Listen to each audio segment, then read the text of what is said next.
ఇక గెలిచిన 8 మంది కాంగ్రెస్ ఎంపీలు కూడా ఢిల్లీకి ప్రయాణమైన విషయం అందరికీ తెలిసిందే. ఈరోజు సాయంత్రం సిడబ్ల్యూసి మీటింగ్ సందర్భంగా ఖర్గే నివాసంలో డిన్నర్ ఉండబోతుంది. డిన్నర్కి వీళ్ళందరితో పాటు తిన్మార్ మల్లన్న కూడా వెళ్ళే అవకాశం ఉంది. తిన్మార్ మల్లన్నకి కూడా తెలంగాణ రాష్ట్ర వ్యవహారాల ఇన్ఛార్జ్, కాంగ్రెస్ వ్యవహారాల ఇన్ఛార్జ్ దీపాదాస్ మున్సి కాల్ చేయడంతోనే తను కూడా ఢిల్లీకి వెళ్ళిన పరిస్థితి. అందుగురించి మీకు అందుబాటులో లేడు. రేపు మార్నింగ్ కానీ అందుబాటులో ఉండే అవకాశం ఉంది.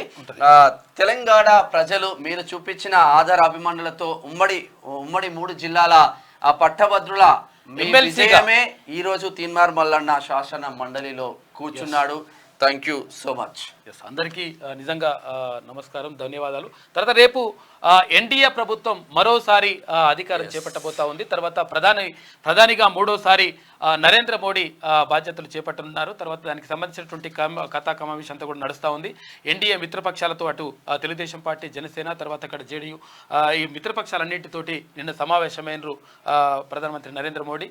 అయితే ప్రభుత్వ ఏర్పాటు తర్వాత ఇంకొకటి ఏంటంటే సమష్టి నిర్ణయాలు మాత్రమే తీసుకుంటాము. అంటే మీరు ఎన్డీఏ పక్షాలు ఏవైతే ఉంటాయో, మిత్రపక్షాలు ఉంటాయో వాళ్ళందరి నిర్ణయాల అంటే సూచించినటువంటి సూచనల మేరకే నిర్ణయాలు ఉంటాయి, కానీ మేము సొంతంగా నిర్ణయాలు తీసుకున్నట్ల ముందుకెళ్ళమని చెప్పేసి క్లియర్గా ప్రధానమంత్రి నరేంద్ర మోడీ చెప్పిండు.